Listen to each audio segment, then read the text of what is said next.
Micro services గురించి చెప్తా అన్నాను గదా! మైక్రో సర్వీసెస్ కంటే ముందు మీకు మోనోలిథిక్ ఆర్కిటెక్చర్ గురించి తెలవాలి.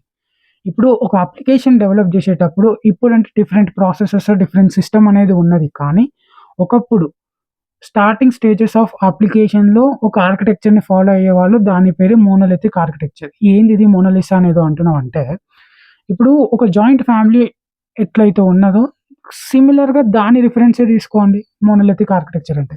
అందరూ కలిసి ఒకటే దగ్గర ఒక ఫ్యామిలీలో ఉంటే అది జాయింట్ ఫ్యామిలీ ఎలా అయ్యిందో, అన్ని ఫీచర్ కలిసి ఒకటే యూనిట్‌లో ఉంటే అదే మోనోలిథిక్ ఆర్కిటెక్చర్. సో, మోనోలిథిక్ ఆర్కిటెక్చర్‌లో ప్రాబ్లమ్ ఏంటి అంటే, ఇప్పుడు ఫేస్‌బుక్ తీసుకుందాం. లాగిన్ పేజ్, మెసేజెస్, స్క్రోలింగు ఇయన్నీ గూడా ఒకటే ప్లేస్‌లో ఉండి, ఇప్పుడు నేను మెసేజెస్‌లో ఏదైనా అప్డేట్ జేయాలి అనుకుంటే, అంటే దాన్ని ఆ అప్డేట్ కోసము మొత్తం అప్లికేషన్ మళ్ళీ నేను పంపించాల్సి అంటే మళ్ళీ నేను ప్లే స్టోర్‌కి పంపియాల్సొస్తది అనుకోండి. దానివల్ల ప్రాబ్లమ్ ఏంది అంటే స్కేలబిలిటీ ఉండదు. అండ్ ఎక్కువ మెమరీ స్పేస్ అనేది తీసుకుంటది. సో, ఇవి పక్కన పెట్టి ఇప్పుడు ఒకదానికి డిపెండెన్సీ అనేది గూడా ఉంటది. ఇప్పుడు మెసేజెస్‌లో ఏదైనా ప్రాబ్లమ్ ఉన్నది అంటే మొత్తం అప్లికేషన్ మొత్తం డౌన్ అయితది. ఎందుకంటే డిపెండెన్సీ ఒకదాని మీద ఒకదానికి ఎక్కువ ఉండడం వల్ల. సో, ఈ మెయిన్ ప్రాబ్లమ్‌ని సాల్వ్ జేయడానికి వచ్చిన ప్రాసెస్‌నే మైక్రో సర్వీస్ ఆర్కిటెక్చర్ అంటారు. సో, మైక్రో సర్వీస్ ఆర్కిటెక్చర్ అంటే ఏం లేదండి.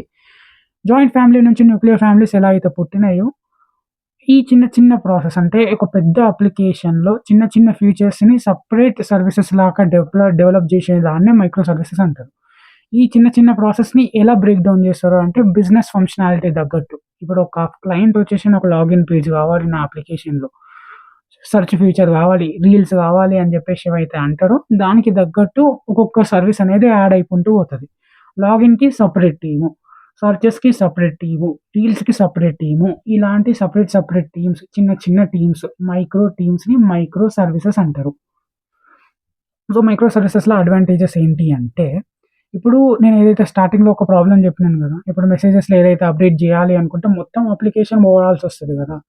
సో, అది పక్కన పెట్టి, ఇప్పుడు మైక్రో సర్వీసెస్‌ల ఒక టీము అప్డేట్ జేసింది. ఇప్పుడు ఒక టీమ్ నా టీమ్ ఏంది మైక్రో సర్వీసెస్‌లో నేను మెసేజింగ్ టీమ్ అనుకుంటే, మెసేజింగ్‌లో కొత్త టైప్ ఆఫ్ ఫీచర్‌ని తీసుకొనొచ్చాను. ఇప్పుడు ఇన్‌స్టాగ్రామ్‌లో మీరు గట్టిగా క్లిక్ జేస్తే మనకు లైక్ బటనో, లేదు అంటే లాఫింగ్ సింబల్స్ ఎట్లయితాయో అలాంటి ఒక ఫీచర్‌ని డెవలప్ జేసిన. అది నేను ప్లే స్టోర్‌కి పుష్ చేద్దాం అనుకుంటున్నా. అప్డేట్ చేయాలి అనుకుంటున్నాను ఆ అప్లికేషన్‌లో. నేను మైక్రో సర్వీస్ యూజ్ చేయడం వల్ల డైరెక్ట్‌గా దాన్ని పుష్ చేయొచ్చు. వేరే దానికి సంబంధం లేకుండా. కానీ మోనోలిథిక్‌లో అట్లా గాదు. వేరే దానికి సంబంధం ఉండాలి. అండ్ వేరే దానికి డిపెండెన్సీ ఉంటది కాబట్టి మొత్తం అప్లికేషన్ అందరూ కూర్చొని మళ్ళీ దాన్ని పుష్ చేయాల్సొస్తది. సో, మైక్రో సర్వీసెస్‌లో వచ్చిన అడ్వాంటేజ్ అది. అదే గాకుండా ఇంకొక అడ్వాంటేజ్ గూడా ఉంది.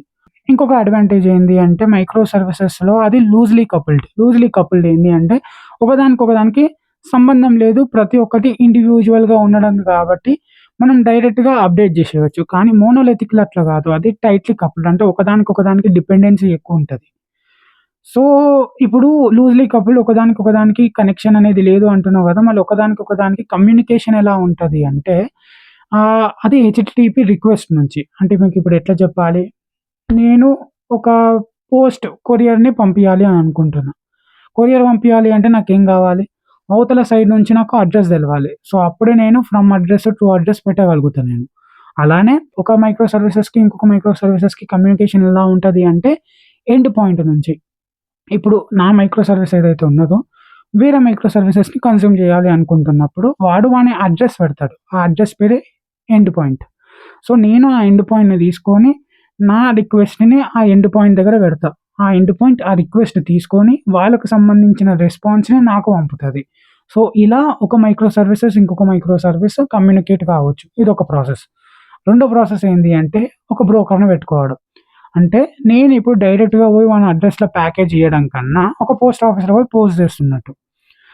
సో, పోస్ట్ ఆఫీస్ ఏం చేస్తది? ఆ పోస్ట్‌ని తీసుకొని మళ్ళీ మనకు కావాల్సిన వానికి పంపిస్తది. సో, అలానే నేను ఒక రిక్వెస్ట్‌ని బ్రోకర్‌కి పంపితే, బ్రోకర్ ఆ రిక్వెస్ట్‌ని తీసుకొని నాకు గావాల్సిన సర్వీసెస్‌కి పంపుతాడు.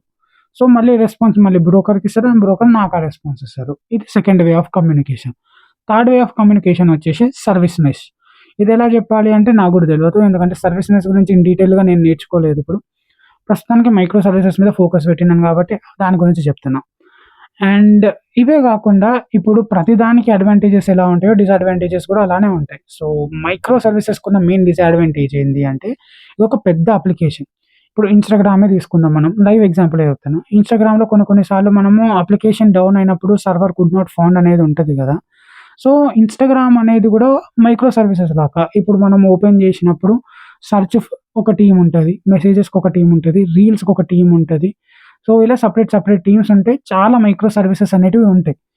సో, ఎప్పుడైతే ఇన్‌స్టాగ్రామ్ డౌన్ అయ్యిందో ఎగ్జాక్ట్‌గా ప్రాబ్లమ్ ఏ మైక్రో సర్వీస్‌లో ఉన్నది అని తెలుసుకోవడానికి మనకు టైం పడతది.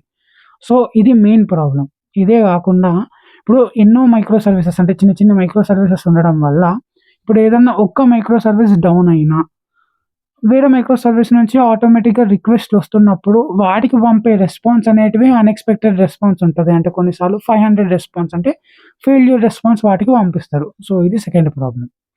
ఇవి పక్కన పెడితే ఇప్పుడు ఈ ప్రాబ్లమ్స్‌ని సాల్వ్ జేయడానికి కొన్ని ఎక్స్‌టర్నల్ టూల్స్ ఉంటాయి. ఇప్పుడు ఎగ్జాంపుల్‌గా కుబర్నెటిస్ ఉన్నది. కుబర్నెటిస్ ఏం జేస్తది అంటే ఇలాంటి పెద్ద పెద్ద మైక్రో సర్వీసెస్‌ని హోస్ట్ చేస్తది. నేను జూసుకుంటానులే నువ్వు అవతలకు అన్నట్టు. సో, అది కుబర్నెటిస్ జేసే పని. ఇప్పుడు ఈ కోడ్ రాసిండు గదా! ఈ కోడ్ అనేది ఎక్కడ పెడతారు అంటే ఒక బ్యాంక్ లాగా అనుకో. ఆ బ్యాంక్ పేరే రిపాజిటరీ.